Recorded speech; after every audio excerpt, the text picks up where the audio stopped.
আন্দোলনকারীকে, তাতে কোনো পদক্ষেপ নেই। অন্যদিকে এসএফআই নেত্রীর বিরুদ্ধে স্বতঃপ্রণোদিত মামলা। সবসময় তাই করে।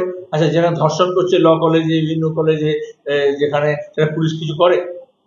অথচ এই মেদিনীপুর কলেজে যখন অভয়াকাণ্ডের পরে মেয়েরা প্রতিবাদ করছিল, সেখানে পুলিশ গিয়ে তাকে বেইজ্জত করেছিল।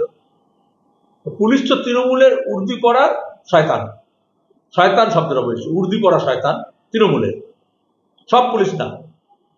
বংশিয়ারিতে যে মাঝে চর মেরেছে, আমরা হাইকোর্টে তাকে টানবো। গতকালই মিছিল করে গেছে ওখানে আমাদের লোকজন, এবং এসপি গৌড়ে চোখে ক্লোজ করুন। এরকম কয়েকজন অফিসার নিজেকে খুব তোমার গিয়ে হলিয়দ্দান দাও বা রাজা যতগুণ পরিষদগণ বলে তার শতগুণ, এভাবে প্রমাণ করার চেষ্টা করেছে বিভিন্ন জায়গায়। এবং এসএফআই এর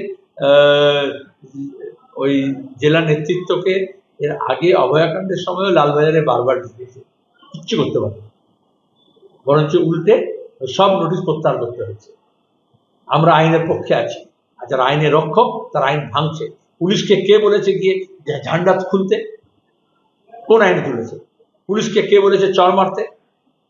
পুলিশকে কে বলেছে 80 বছরের মহিলাকে ধাক্কা দিতে? পুলিশকে কে বলেছে মেয়েদেরকে মলেস্ট করতে? মমতা ব্যানার্জি।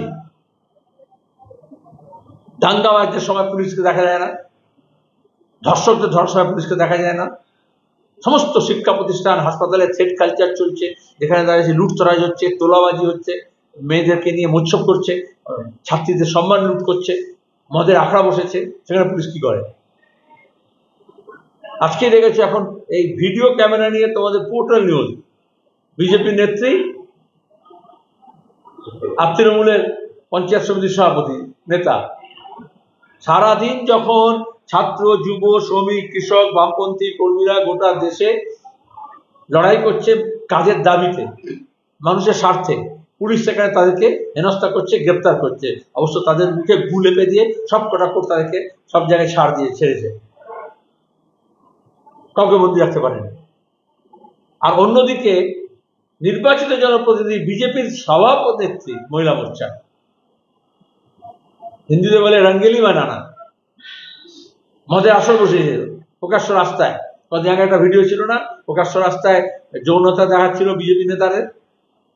তাহলে পশ্চিমবঙ্গটা কেমন হতো? ক্রান্তিতে যা হয়েছে। কোথায় পুলিশ? তোমাদের মতো একজন ছোকরা, সে হচ্ছে তোমার গিয়ে এরকম ছোকরা যেন বললাম যে অল্প বয়সী, সে হচ্ছে তোমার গিয়ে ক্যামেরা নিয়ে আর তাকে চেস করছে। পুলিশ কেস করেছে, সব ওঠো করা যায় প্রকাশ্য মদ্যপান মাঝরাতে মহিলাকে নিয়ে? এটি হচ্ছে বিজেপি এবং তৃণমূলের রাতের কারবার। আর দিনের দুপুরে যখন আমরা লড়াই করছি তখন পুলিশ সোচ্চার, আর রাতে যখন চুরি, ধর্ষণ, খুন, রংরেলি হচ্ছে তখন পুলিশ নিশ্চিত। এই যে আপনি কথাটা বলেন, দেখবেন এরা এখানে কাজ নেই, যে কাজের দাবিতে লড়াই। অন্যান্য রাজ্যে কাজ করতে যাচ্ছে। মুর্শিদাবাদ জেলা একটা অন্যতম জেলা, যেখানে তারপরে দিনাজপুর, মালদা, দক্ষিণের জেলাগুলো, উত্তরবঙ্গের জেলাগুলো, তাদেরকে ভাষার নামে, ধর্মের নামে তাদের উপর জুলুম হচ্ছে। মিথ্যা অপবাদ দিয়ে, বাংলাদেশি সাজিয়ে আমাদের জেলার, আমাদের রাজ্যের মানুষকে সমস্ত ডকুমেন্ট দেখানো সত্ত্বেও তাদেরকে কোথাও ডিটেনশন ক্যাম্প করে আটকে রাখছে উড়িষ্যার মতো জায়গায়। আর আহমেদাবাদ থেকে উড়িষ্যা পর্যন্ত, মহারাষ্ট্র, দিল্লি থেকে লোকজনকে পাঠিয়ে দিচ্ছে, বাংলাদেশের মধ্যে পুশ করে দিচ্ছে। এই ধরনের ঘটনা হলে সাধারণত আমাদের দিল্লিতে যে রেসিডেন্ট কমিশন আছে সে তৎপর হয়, গোটা দেশের এই সমস্ত তথ্যগুলোকে এক জায়গায় নিয়ে হোম মিনিস্ট্রির সঙ্গে সেটা নিয়ে তাদেরকে করতে হয়। তাছাড়া সাংসদ যারা থাকেন তাদের একটা ভূমিকা থাকে, যেখানে ঘটনা ঘটছে সেখানে তাদেরকে পৌঁছতে হয়। আগে অতীতে যতবার হয়েছে বামফ্রন্টের আমলে, বামপন্থী সাংসদ ছিল, তখন আমরা নিজেরা গেছি মহারাষ্ট্রে, হরিয়ানায়, কর্ণাটকায়, রাজস্থানে। কিন্তু এখন দেখা যাবে কোনো সাংসদের কোনো দেখা নেই যখন মানুষ আক্রান্ত। উল্টে একটা প্রদেশের সঙ্গে একটা প্রদেশের মানুষের বিরোধ চালানোর চেষ্টা করছে বিজেপি, তৃণমূল, যেমন ওড়িয়া বাঙালি বলে বিরোধটা তৈরি করার চেষ্টা করছে। আর কেন্দ্র সরকারের দায়িত্ব, সংবিধানের তালিকা আছে রাজ্য সরকার, কেন্দ্র সরকার এবং যৌথ তালিকা। তাতে কেন্দ্র সরকারের নির্দিষ্টভাবে বলা আছে ইউনিয়ন টেরিটরি লিস্টে যে দেশের আভ্যন্তরীণ যারা পরিযায়ী হবে, এক রাজ্য থেকে অন্য রাজ্যে যাবে, সেখানে কেন্দ্রীয় সরকারের দায়িত্ব হচ্ছে তাদের নিরাপত্তা এবং তাদের কল্যাণকে দেখা। তাহলে কেন্দ্র সরকার এখানে বিজেপি কেন্দ্র সরকার ডাহা ফেল করেছে। তারা বিভিন্ন রাজ্যে উত্তর পূর্ব ভারত থেকে, পশ্চিম ভারত থেকে, দক্ষিণ ভারতে এবং আমাদের প্রতিবেশী রাজ্যগুলোতে যখন অন্য রাজ্যের মানুষকে, পশ্চিমবঙ্গের মানুষকে বাংলা ভাষা দেখে তাদের উপর আক্রমণ করা হচ্ছে, তখন কেন্দ্র সরকার তাতে অংশীদার হচ্ছে, সেন্ট্রাল এজেন্সিসগুলো অংশীদার হচ্ছে।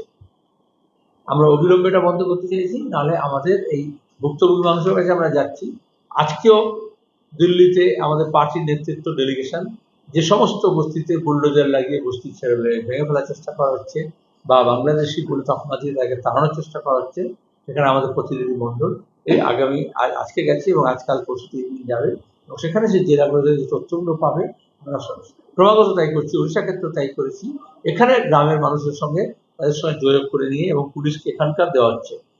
প্রত্যেক জেলায় একটা লেবার ওয়েলফেয়ার অফিসারের দায়িত্ব হচ্ছে সুপ্রিম কোর্টের নির্দেশ অনুযায়ী যে এই জেলা থেকে যারা যাচ্ছে, কোথায় যাচ্ছে কাজ করছে তার তথ্য রাখা এবং তাদের ওয়েলবিং দেখা। সেখানে করা হচ্ছে না এবং যারা যাচ্ছে যেভাবে যাচ্ছে সেটার ব্যাপারে কোনো তথ্য রাখা হচ্ছে না, সেটা রাখার দরকার আছে। মালদা ইতিমধ্যে পরিযায়ী শ্রমিকদের নিয়ে সংগঠিত করে তাদের পরিবারদের নিয়ে বিক্ষোভ দেখানো হয়েছে। মুর্শিদাবাদে তাই হবে, বিভিন্ন জেলায় আমরা তাই করব। এটার পার্টির জেলা কমিটির সভা, সেই উপলক্ষে এখানে আসা। সব জেলাগুলোতে একবার করে যাওয়া হচ্ছে। গতকাল গোটা দেশব্যাপী শ্রমিক, কৃষক, কর্মচারী, সব অংশের মানুষ, খেটে খাওয়া মানুষ লুটেরাদের বিরুদ্ধে, লুটের নীতির বিরুদ্ধে, কেন্দ্রীয় সরকারের যে মানুষ মারার, শ্রমিক মারার, কৃষক মারার যে সমস্ত অপদার্থ নীতি আছে তার বিরুদ্ধে নিজের হকের জন্য, কাজের দাবিতে, মজুরির দাবিতে, কাজের ঘন্টা না বাড়ানো, যে লেবার কোড যেটা হচ্ছে নতুন, যেখানে কাজের ঘন্টা বাড়াচ্ছে তার বিরুদ্ধে, সমান কাজে সমান মজুরির দাবিতে, ফসলের ন্যায্য দামের দাবিতে তারা আন্দোলন সংগ্রাম করেছে। কেন্দ্রীয় সরকারের বিরুদ্ধে ধর্মঘট আমাদের দেখলাম পুলিশ, তৃণমূল গুন্ডা নিয়ে তারা ধর্মঘটীদের উপরে, প্রতিবাদীদের উপরে নেমে পড়লেন। কারণ দিল্লিতে আর নাগপুরে মমতা ব্যানার্জিকে, তৃণমূল কংগ্রেসকে, আরএসএসের কাছে, মোদী অমিত শাহের কাছে ভালো প্রমাণ করতে হবে নিজেকে। এর আগে কখনো এবং দেশে, গোটা দেশব্যাপী হয়েছে, গোটা দেশে কোনো রাজ্য সরকার এইভাবে নগ্ন ভূমিকা পালন করেনি, বিশেষত পুলিশকে দিয়ে ধর্মঘট ভাঙা এবং মিছিল, মিটিং, জমায়েত তার বিরুদ্ধে। গণতন্ত্রকে শেষ করে দেওয়া হচ্ছে রাজ্যে। এবং এটার সঙ্গে সঙ্গে আপনারা বুঝলেন যে বিজেপি, তৃণমূল মিলে কিভাবে ভাগ করছে মানুষকে। একদিকে মুখে শোনাচ্ছে একসঙ্গে চলো, একসঙ্গে করো, মুসলমানদের ব্যবস্থা, এক এক দিয়ে এক এক বহু মুখে এরা বহু কথা বলছে, কিন্তু আসলে বিভাজনের রাজনীতি করছে। মুর্শিদাবাদ তার প্রমাণ। আজ পর্যন্ত ধুলিয়ানে যে দাঙ্গা হাঙ্গামা হলো, যে লুটতরাজ হলো, তাতে যাদেরকে শাস্তি দেওয়ার কথা, যে অপরাধীদের ধরার কথা, সেটাতে গাফিলতি যেমন আছে। ওই দাঙ্গা হাঙ্গামার সময় পুলিশের নিষ্ক্রিয়তা যেরকম ছিল, সেটাকে নিয়ে বিজেপি যেভাবে আরো বেশি বিষ ছড়ানোর চেষ্টা করেছে, পুলিশকে বিষাক্ত করেছে, আর উল্টো দিকে সাধারণ নিরীহ মানুষকে ধরপাকড় করা হচ্ছে। আমরা বলছি অপরাধীদের ধরো, জুডিশিয়াল এনকোয়ারি করো, যা কেন হয়েছিল সেটা জানার চেষ্টা করো, যাতে ভবিষ্যতে এরকম ঘটনা না হয়। এর মধ্যে কোনো পথেই তৃণমূলের সরকার হাঁটছে না। দাঙ্গার সময় মানুষ চিৎকার করছিল, আগুন জ্বলছিল, যখন খুন হচ্ছিল তখন পুলিশের দেখা নেই। আর কালকে দেখা গেল পুলিশ ওভারটাইম করতে আরম্ভ করে দিয়েছে। তাই লাল ঝান্ডার বিরুদ্ধে, কেটে খাওয়া মানুষের বিরুদ্ধে, গণতন্ত্রের বিরুদ্ধে, সংগ্রামের বিরুদ্ধে পুলিশ তৎপর। দাঙ্গাবাজ এবং দাঙ্গার বিরুদ্ধে পুলিশ নিষ্ক্রিয় হয়ে হচ্ছে মমতা পুলিশ মন্ত্রী হচ্ছে রেকর্ড। আরে বাংলাদেশি বা অন্য দেশের লোক যদি থাকে তাকে তুমি চেষ্টা করো, তুমি আটকাও, তা শনাক্ত করো। কিন্তু ঠিক আজকে সুপ্রিম কোর্টে যখন শুনানি হচ্ছে, সুপ্রিম কোর্ট এই প্রশ্ন করেছে ঠিক ভোটের আগে, নভেম্বরে ভোট আছে, এখন তুমি ভোটার লিস্টের কথা বলছো কেন? এবং ওটা জালিয়াতি।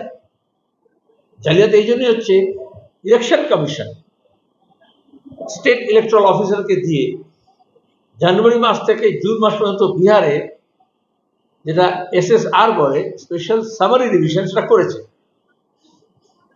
সামারি রিভিশন হচ্ছে প্রত্যেক ভোটের আগে হয় এবং 2003-এর পর থেকে প্রত্যেক বছর এখন সামারি রিভিশন হয়েছে। আর এই বছর 24শে জুনে হঠাৎ করে বলল যে সব গোলমাল হ্যাঁ, নতুন করে করতে হবে। অর্থাৎ গোটা নির্বাচনী প্রক্রিয়াটাকে হেঁটে দিচ্ছে, নিজের তৈরি ভোটার লিস্টকে মানছে না, নিজের দেওয়া এপিক কার্ড আধার কার্ডকে মানছে না। আর যে মানুষরা বরঞ্চ গত কিছুদিন ধরে কমপ্লেন করেছে গিয়ে যে মৃত ভোটারের নাম সরিয়ে দাও, এখন সেই মানুষকে বলছে যে তুমি জ্যান্ত আছো, বেঁচে আছো কিনা সেটা প্রমাণ করো, তুমি কিনা প্রমাণ করো, তুমি এখানে থাকো পার্মানেন্ট সেটা প্রমাণ করো, তুমি ভারতীয় নাগরিক কিনা প্রমাণ করো। এটা ভোটার লিস্ট করার সময় এই কাজটা করার কথা নয়, এটা ব্যাকডোরে এনআরসি করছে। আর এটা নিয়ে তোমরা এখন বলবে মমতা ব্যানার্জি চিৎকার চেঁচামেচি করছেন। আচ্ছা দেখবে, উত্তম রাজবংশীকে চিঠি দিয়েছে রাজ্যের পুলিশ, মমতা ব্যানার্জি পুলিশ মন্ত্রী, ডিসেম্বর মাসে 2024-এ আসামের করিমপুরের ওই ফরেন ট্রাইব্যুনালসের রেফারেন্স দিয়ে তাদের নোটিশ দিয়েছে। আর পুলিশ মন্ত্রী জানেন না, এখন 6 মাস পরে এখন যেই সব বিরোধীরা মিলে চিৎকার করছে বিহার ইলেকশনের পরে ভোটার লিস্টে নিয়ে, তখন উনি এটাকে জুড়েছেন। পরিযায়ী শ্রমিকরা লাগাতার হেনস্থার শিকার হচ্ছে, রাজ্য সরকার কোথাও কোনো প্রতিনিধি পাঠায়নি এবং তার রেসিডেন্ট কমিশনারকে সচল করেনি, তার তৃণমূল তার এমপিদেরও পাঠায়নি কোথাও, এখন হইচই করছেন। এটা একটা নির্দিষ্ট উদ্দেশ্য আছে, মূল জায়গা থেকে বিষয়টাকে সরে দেওয়ার জন্য। তিনি এখন বিজেপির কাছে প্রতিদিন বলতে চাইছেন মোর নাম এই বলে খ্যাত হোক, আমি তোমাদের। মমতার প্রশংসা করছে যে আমি সবার প্রশংসা করি, বিনা কারণে কারোর বিরুদ্ধে বলি না, যারা এত বড় কথা বলে তাদের বিরুদ্ধে কেস আছে, যাকে নিয়ে এত চর্চা তার নামে কেস আছে, যাদের কেস নেই তার সঙ্গে কথা বললে আমার দোষ হয়ে গেল। আরে এটা নতুন প্রশংসা দিল্লি থেকে কি দরকার? মোদি যখন কলকাতায় এসছে 2014 আগে থেকে 2018 পর্যন্ত, মমতাজি প্রশংসা করেনি, বিজেপি নেতারা প্রশংসা করেনি, বিজেপির মন্ত্রীরা যতবার এসছে তারা প্রশংসা করেনি 2011 থেকে, তো করবেই। এ তো স্যালাড খাও, তাতে দেখবে গাজরও থাকে, মূলও থাকে, পেঁয়াজও থাকে, হ্যাঁ আলাদা হতে পারে কিন্তু তারপর সবটা মিলিয়ে হয়। তো সেরকম বিজেপিও আছে, তৃণমূলও আছে, একই বাড়িতে। সংখ্যালঘুদের কথা বলুন, সংখ্যালঘুরা বিজেপিকে ভোট দেবে। আচ্ছা, এখন থেকে ভোট পর্যন্ত শ্রমিক বন্দ্যোপাধ্যায়, শুভেন্দু, মমতা আর তোমার কি বললে হাকিম, এরা সবাই হিন্দু মুসলমান করবে, আর তোমরা তার সঙ্গে করো। আমাকে তার মধ্যে ঢুকাতে চাইছো। আমরা বলছি বেকারির কথা বলো, কাজের কথা বলো, ফসলের দামের কথা বলো, সারের কথা বলো, পরিযায়ী শ্রমিকরা আক্রমণ হচ্ছে তার কথা বলো, ভোটার লিস্ট থেকে নাম বাদ দিচ্ছে তার কথা বলো। শ্রমিক এত মুসলমান করছে, শ্রমিকের সাহস থাকলে প্রথমে বলুক। টার্গেটেড ল্যাঙ্গুয়েজের নামে এবং ধর্মের নামে যাদেরকে বিজেপি শাসিত রাজ্যগুলোতে হচ্ছে, এটা অন্যায় হচ্ছে। লিখুক চিঠি বিজেপি সরকারকে, ওড়িশা, রাজস্থানের সরকারকে, হরিয়ানা সরকারকে এবং মহারাষ্ট্রের সরকারকে। তারপরে বুঝবো দরদ কত উঠলে উঠছে, গ্যালারি শো হচ্ছে। ধন্যবাদ। বিদ্যাসাগর বিশ্ববিদ্যালয়ের ইতিহাস পরীক্ষার প্রশ্নপত্রে মুখ্যমন্ত্রী শিক্ষামন্ত্রীকে ইমেল মারফত অভিযোগ করেছে বিজেপি, নিন্দায় সরব বিপ্লবীদের পরিবারের থেকে শিক্ষামন্ত্রী। কি বলবো, বিজেপি বলো তৃণমূল সব দক্ষিণপন্থীরাই স্বাধীনতা সংগ্রামীদেরকে খারাপ মনে করে, সন্ত্রাসবাদী মনে করে। এর আগে বিজেপিরও পাঠ্যপুস্তকে বিভিন্ন রাজ্যে এইভাবে সন্ত্রাসবাদী এবং ওদের ডকুমেন্টারিরা বলা হয়েছে, ওরা তাই বলে এসছে। আর এখানে এখন এগুলো হচ্ছে সব খেলতামাশা। মেদিনীপুর হচ্ছে স্বাধীনতা আন্দোলনের একটা পীঠস্থান, সেখানে একটা বিশ্ববিদ্যালয় বিদ্যাসাগরের নামে, সেখানে কত অপদার্থ পরীক্ষক নিযুক্ত হয়েছে মমতার আমলে, এটা বোঝা যাচ্ছে। আর একটা লাগবে, ববি হাকিম বলছে বিরোধীরা বারবার টার্গেট করতে ছাত্র দলকে, তখন দেখা যাচ্ছে যে টাকাকে তাড়ানোর অভিযোগ করছে, টাটা চেয়ারম্যান ঘোষণা করছে, মানে 26-এর ভোটের আগে কি তারা আবার টাটা সহযোগ।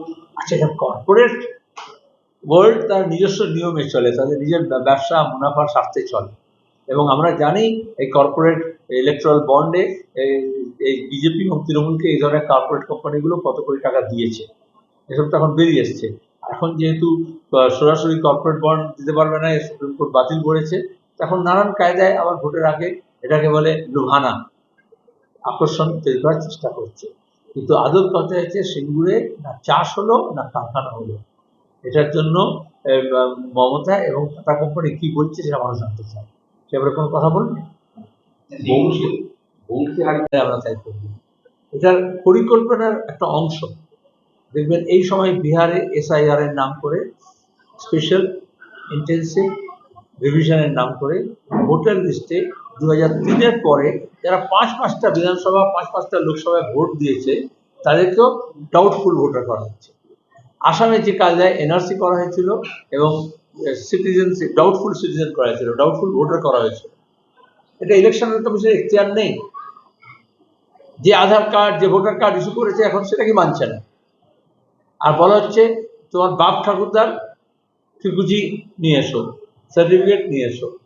আদিবাসী, তপশিলি, সংখ্যালঘু, প্রান্তিক মানুষ, গরিব মানুষ, মহিলা, তারা হচ্ছে ডকুমেন্টেড কমিউনিটি। মেয়েরা বিশেষত একটা জায়গা থেকে অন্য জায়গায় বিয়ে হয়ে চলে যায়, তখন তার ওই নতুন জায়গায় আবার যেটা হয় সেটা নতুন করে হয়। এখানে যদি বলে 2003-এর আগের তথ্য নিয়ে এসো, কোথেকে নিয়ে আসবে?